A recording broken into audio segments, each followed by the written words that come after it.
How many discounts does USAA Auto Insurance offer? Too many to say here. Multi-vehicle discount, safe driver discount, new vehicle discount, storage discount, legacy. How many discounts will you stack up? Tap the banner or visit USAA.com/auto discounts. Restrictions apply. Mom, can you tell me a story? Sure. Once upon a time, a mom needed a new car. Was she brave? She was tired, mostly. But she went to Carvana.com and found a great car at a great price. No secret treasure map required. Did she have to fight a dragon? Nope. She bought it 100% online. From her bed, actually. Was it scary? Honey, it was as unscary as car buying could be. Did the car have a sunroof? It did, actually. Okay, good story. Car buying you'll want to tell stories about. Buy your car today on Carvana. Delivery fees may apply. And this is the crux of it was the main point of our interview, which, like as I said, there was no way we were going to go straight to it. Doug, I wanted to pick your brain on a lot of stuff. Mm-hmm. But one of the only true American art forms is the American comic book. It's one of the 5 art forms that they have, which is accepted now, right? So this is where I become a real geek, right? So your comic at the moment, Lineage, that's come out, right? First of all, the artwork's amazing. The people that you're working with is amazing. The story, it's like as I'm doing my research, I'm seeing a bit of Alexander Dumas. I'm seeing a little bit of Philip Marlowe. I'm seeing a little bit of the Corsican brothers. All that timeless yin and yang thing as well. Not just with the martial arts, but with 2 brothers on diametrically opposed paths in life. How did you get to write a comic book? All right. First up, I am in the last quarter of my life, and we talked about this, right? Like what you said, Salvador Dali said. In my last quarter, it's time for me to leave everything behind. Everything that made me shine, I want to leave behind. I'm doing a legacy seminar with Ray Donaldo, another Karambit legend. And we want to do this as a legacy so that we leave what made us shine. The Karambit did. My Filipino martial arts seminars, I'm leaving it all behind. My designs I'm coming out with. I got 10 designs this year. Wow. I don't have time. I don't have time. Time is promised to no one. Now, what I think can I leave behind? The comic series came up because this was a story that was told to me by my teachers in the Philippines. You know, all the lore and all the magic and all this about the blade fighting and everything else. So as the stories are told, I put it all together and I share it with my students. I share it to my other seminars and we're in campfires and everything. We talk it. So it's 15 years of great storytelling, right? Our teachers love to talk and we'll tell stories. Now, in the old days, oral history is always how we pass down everything. Then we got to the caves and we started doing art on the wall. Then we have video.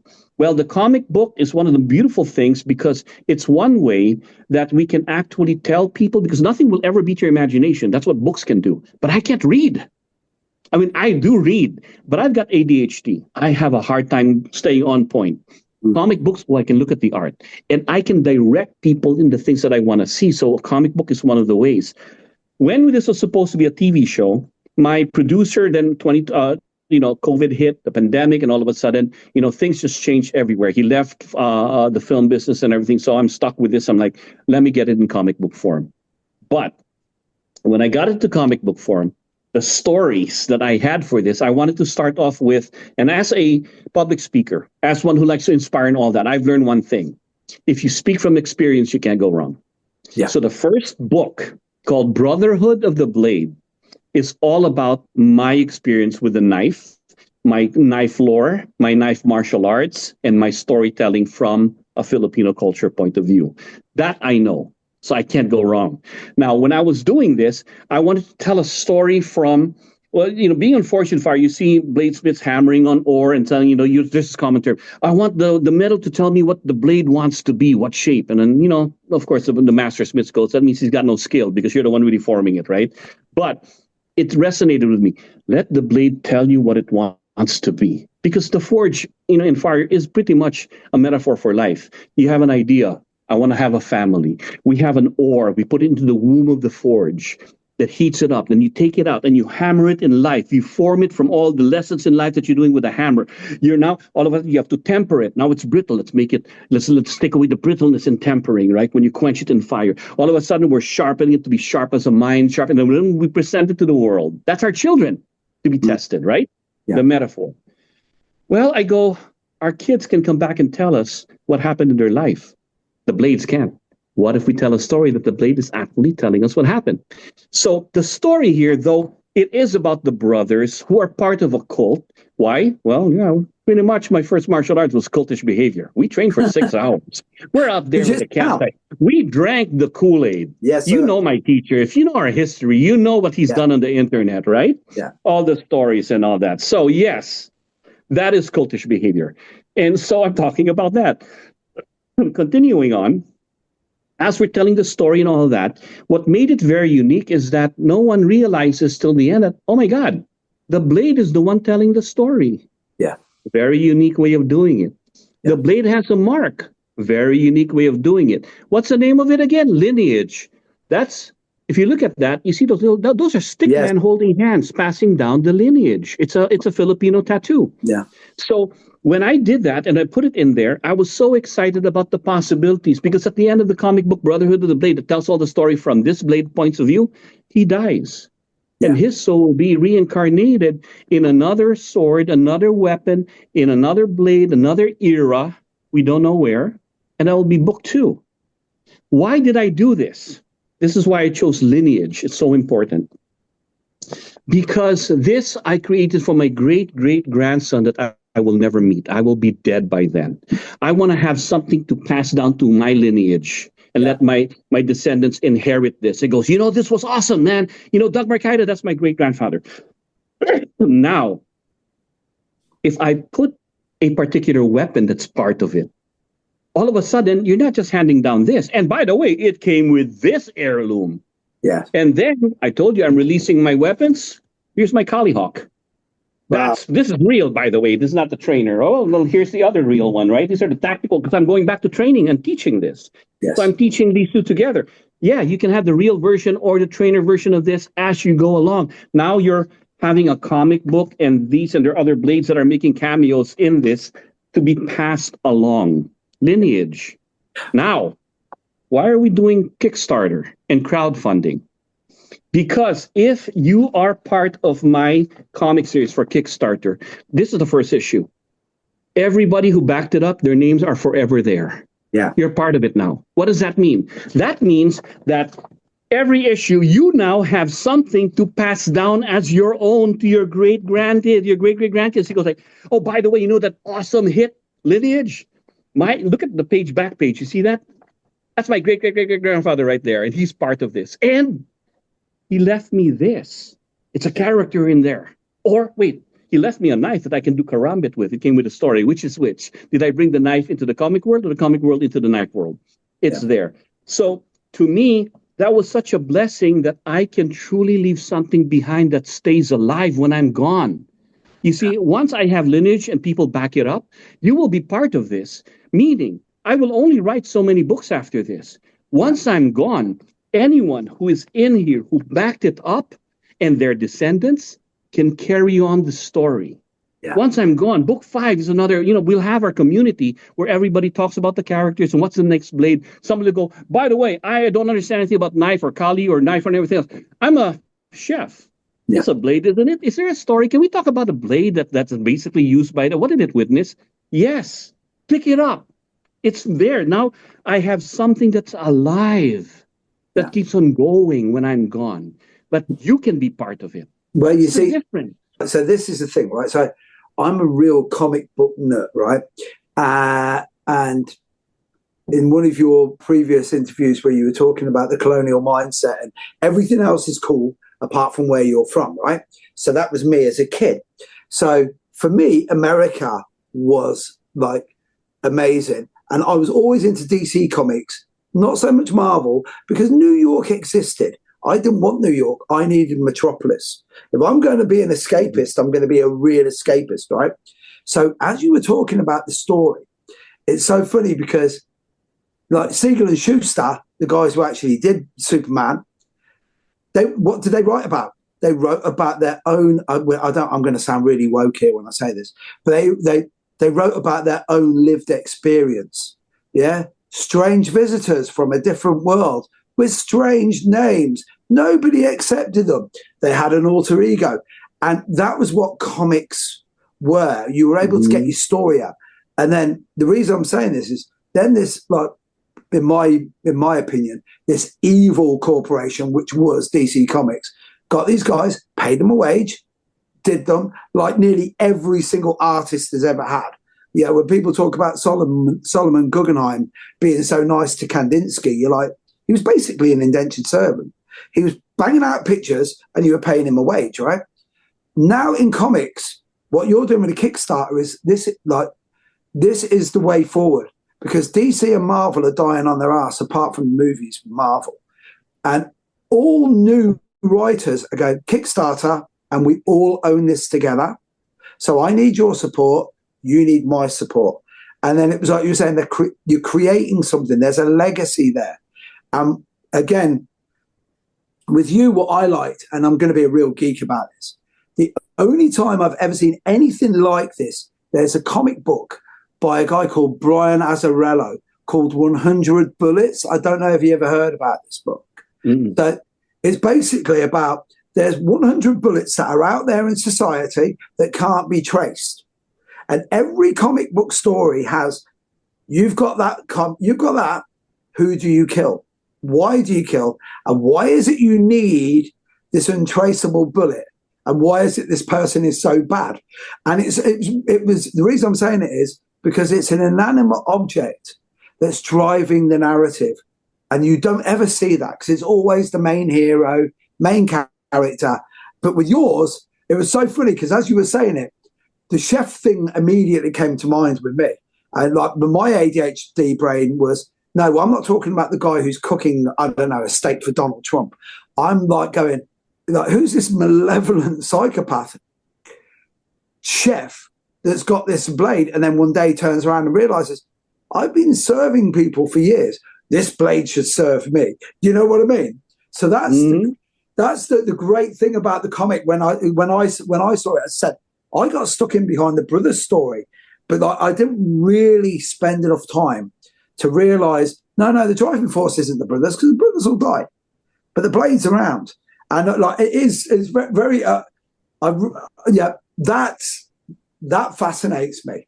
I'll say something. I'll be very careful about this because in my videos that I put a lot of my videos on the kill test on Fortune Fire out on my social media. And I know in UK, I think they probably were removed. I think some people don't have the kill test when they put. They've still got some kill. Because I'll get you to explain the kill concept that you've got. There's still some on YouTube, but they're very heavily edited now. Yeah. And when I do my videos, people will go, oh, you must live in UK all the time. When I do my knife videos, you must live in UK and everything else. I understand that in UK, the blade issues and attacks and everything are very high, and blades are pretty much outlawed in UK. Yes. Here's my take on that. Just like the brothers here, they had to face their fear. The story of the brothers here is that they were part of a cult. Their father was forcing them to train in a cult. And out of nowhere, the blade saw that a demon manifested itself and killed the father. The boy wakes up, it's a nightmare. Now he is an adult and he's living in the US. He migrated. Similar story. Now, as he's in the US, he is now... The blade that he had is nothing more than a trinket. He doesn't want to know. I just know that I inherited this from my dad. I don't want to really go and back to the time to figure out what it's about. I use it as a fidget tool. I used to spread butter, whatever. It's a tool.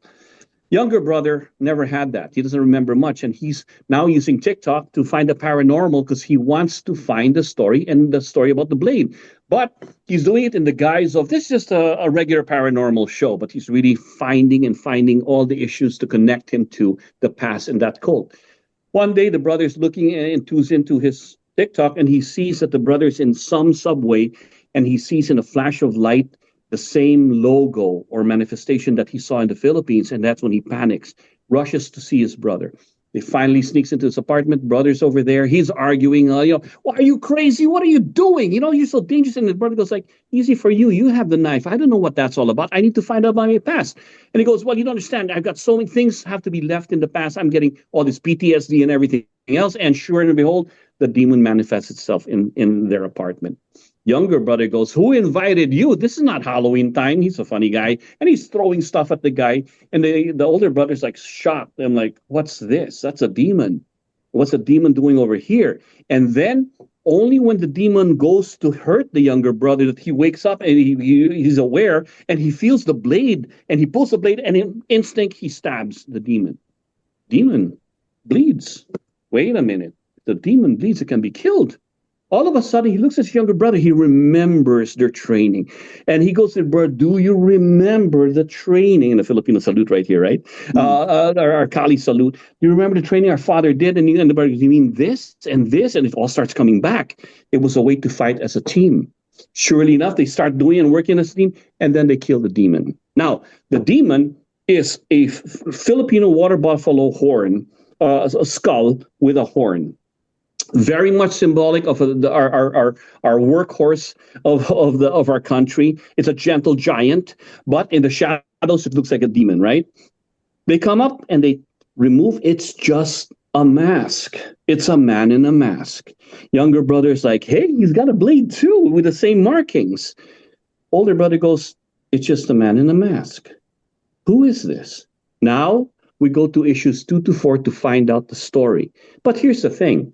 The older brother had to go and find his fear, face his fear, in order to realize it's not a demon, it's a man with a mask. Had he not done so, forever in his brain, it would have been a devil or a demon. So I've learned to also do the same thing with my fear of blades. In the same token as here, sometimes the true demons are not the ones we see, but the ones we create in our heads. Yeah. So that's the story of what we're doing. It's a human story. But of course, now we go back. But in here, you'll see the martial art, the Filipino martial arts. My writer of this, the artist, is amazing. But he's not a practitioner. But he knows the land. He puts so many Easter eggs here about my culture. He's the one who came up with the mask, by the way. Right. That was not in there. I said a big bad guy. That's what I did.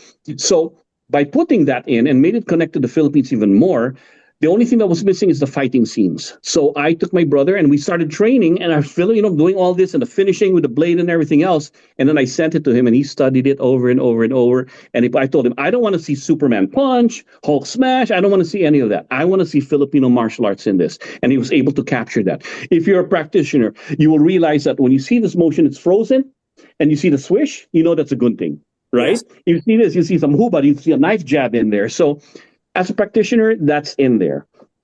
That's why this is something special in terms of what I've come up to create. Yeah. But it's our story. Mick, I'm hoping that you become part of this. I will. Because you had the insight of this. Yeah. That, what about the chef and telling the story of that and all that? It's ours. But this becomes something that we create. Not every story is going to be about combat. Let me ask you this. How many knives do you own have actually seen combat? They're collecting dust. No. What have they witnessed? What's a story that they could tell? So that's my whole point about the beauty of this story and where it can go. Mine, I start with the Philippines. Then I go to some other inspirations that I know from Fortune Fire and the studies of that. UK, Excalibur. Yeah. Right? You have the lore of that. So you can see blades. And this is what I wanted to say about the UK, right? Why are you blaming the tool?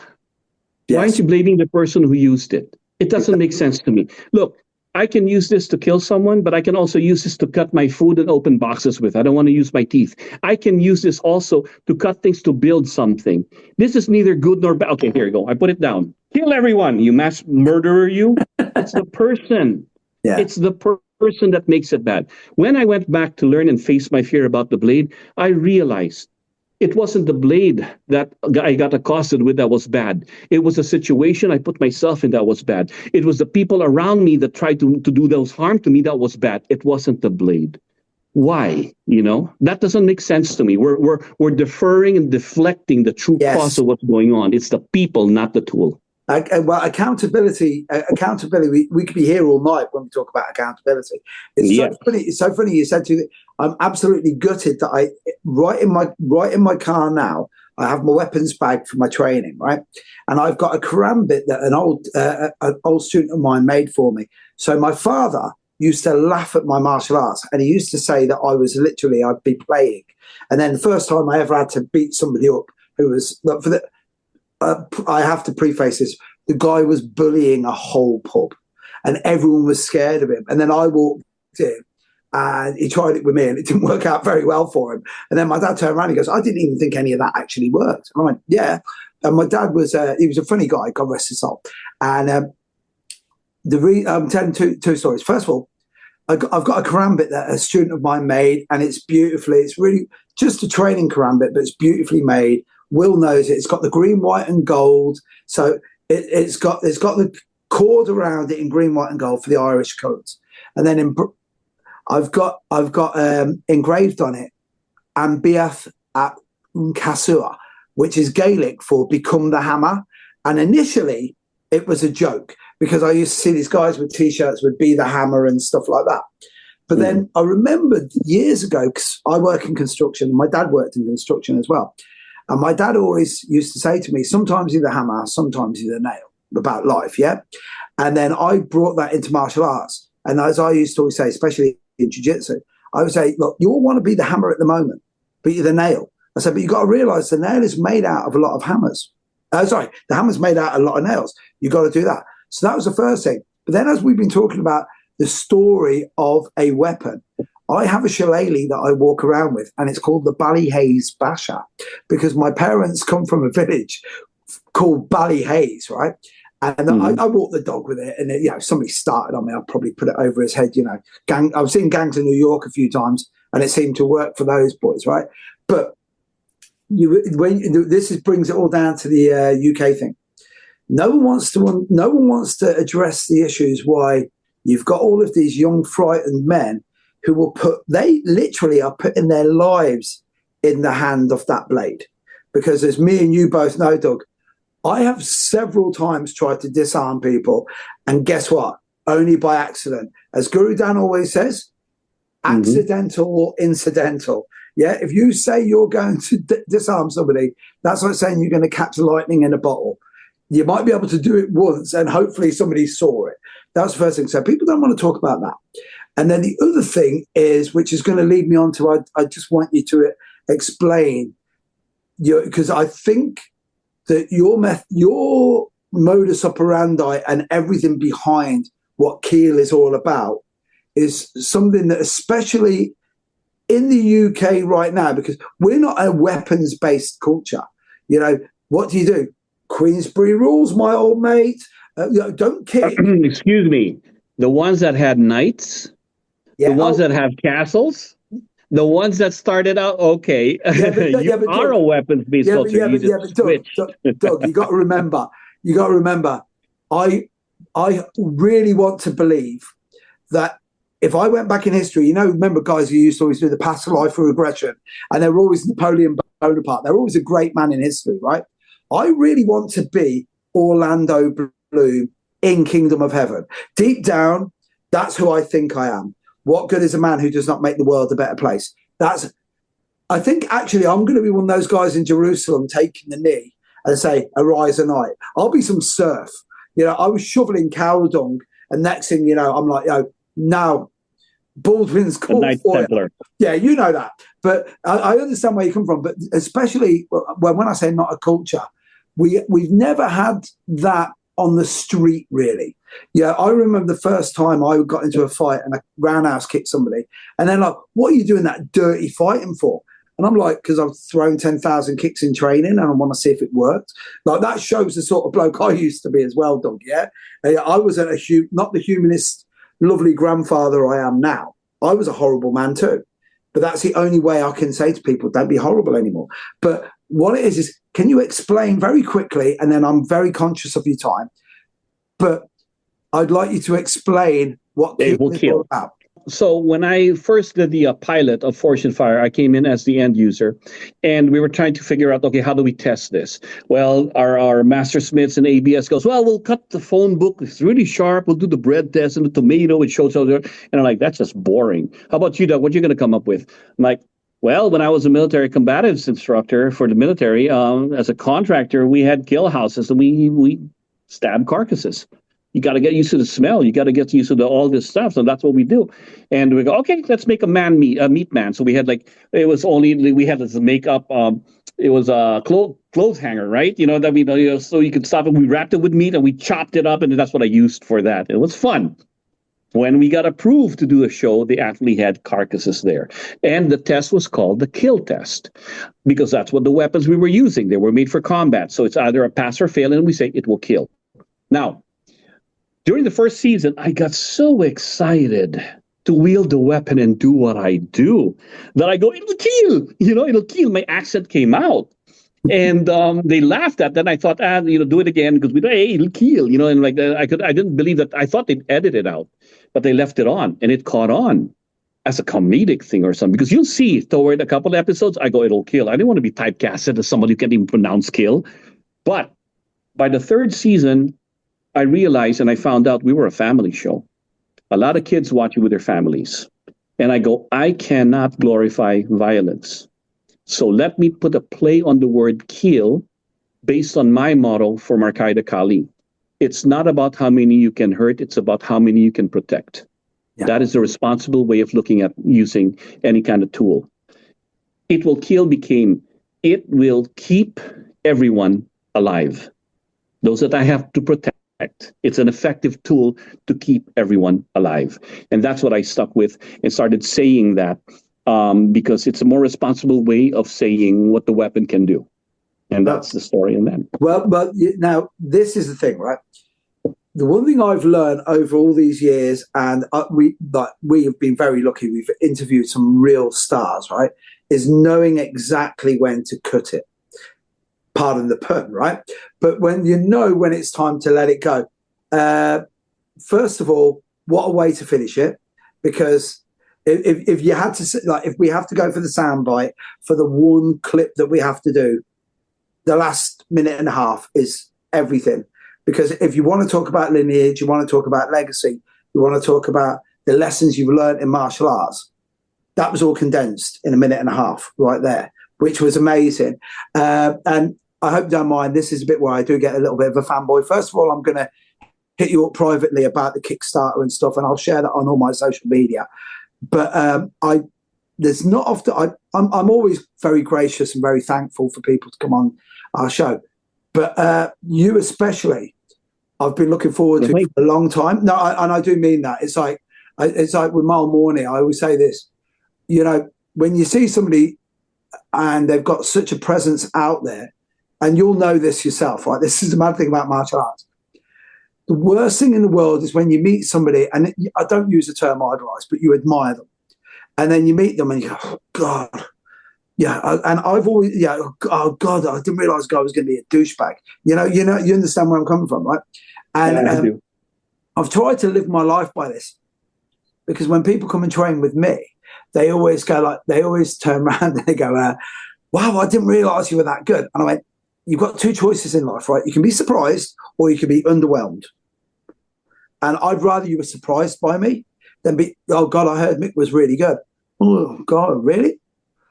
No, not that good. And that's the way it is. So with you, it's been great because I did quite a bit of research on you anyway because I just wanted to make sure that we were going to be on the same page for quite a lot of stuff. Thank you. But this is the crazy thing that you're going to get, right? And you're going to love this.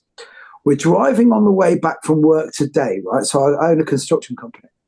I'm driving back, and my old apprentice is there with me. And he's driving beside me, and he goes, "What are you doing this evening?" And I said, "Check this out. I go on YouTube, I call up you." And he went, "My God, no way." And he's not even into martial arts. And he went, "That guy?" And I went, "Yeah." He goes, "Dude, he's something else." And I went, "You're not even into martial arts." Like, he came to jiu-jitsu with me a couple of times and I belly-to-belly suplexed him. It's like he said, he went there thinking he was going to do a bit of jiu-jitsu and I WrestleMania'd him a little bit, and he wasn't very happy with it.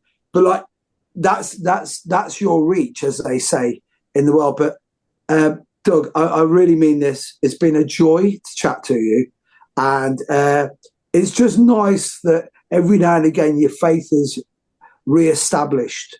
I'd like to come back, and this has been a joy for me. I have not spoken to people from the UK in a long. I've been there to your country once, and I did a seminar there. Wow. And it was a great time. It was a best fish and chips anywhere in the world. Yeah, and your beer. Yeah, well, the beer and the fish and chips they're pretty good. It's quite funny you saying that because actually, you know what? Let me that back because it's Irish. It was Guinness. So well, but here, listen to this. It was a blonde. Was it? No. What was it called? Because I want to verify that wasn't a mistake. Is it a blonde or something? They put black currant on it. Yes, blackcurrant. Yeah. What's it called? Yeah. Well, there's a couple, right? It's called a Finn, right? Because when they went to Ireland, they go, we don't do that shit to our beer over here. You dare do that. It's like putting, you'll know this, right? Is like Jack Daniels, that was made to drink with Coke. Like most bourbons, made to drink with Coke. You get yourself a good single malt or a double malt whiskey, you put Coca-Cola in it, you're putting ketchup on roast swan. It's like, mate, just enjoy the. You've got a classic there. But yeah, the Guinness. Well, we'll get you over definitely for Guinness. It's perfect the way it is, then because that was how it was introduced to me. But when I went to Ireland, I go, no, we don't do that. It is perfect the way it is, and that is my go-to beer. Doug, it's good the way it is. Yeah, it's sort of like trying to sleep with the landlord's sister at the pub. It's like I think he'd be less offended. But thank you so much for your time. It's been wonderful. My pleasure. I'll hit you up again. But thank you so much for Will to make it happen. And if you don't mind, just a quick one. I've got to do this. Hey guys, I hope you really enjoyed this. If you haven't yet, right down there's this bell icon thing, and you press it. Subscribe. Please like, please share. And Doug, the last word goes to you. What's the best place to reach out for you on social media, websites, or any connections? What have you got? My website is dougmarcaida.com. If you want to see Marcaida Kali, we have instructional videos there, tutorials for long distance learning. You can find me on Facebook, Instagram, TikTok, and YouTube under Doug Marcaida. Perfect. Doug, it's been an absolute joy. I know I can speak for Will, but just all I can say is wonderful. Thank you so much. Thank you. Thank you. Thank you very much. Take care, folks.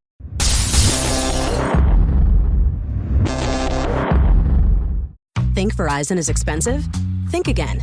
Anyone can bring their AT&T or T-Mobile bill to a Verizon store today, and we'll give you a better deal. So bring us your bill. Walk in, run in, pogo stick in, teleport if you can. Ride on the back of a rollerblading yak or fly in on the wings of a majestic falcon. Any way you can, bring your AT&T or T-Mobile bill to a Verizon store today, and we'll give you a better deal on the best network. Based on Root Metrics Best Overall Mobile Network Performance, U.S. Second Half 2025. All rights reserved. Must provide very recent postpaid consumer mobile bill in the name of the person redeeming the deal. Additional terms, conditions, and restrictions apply.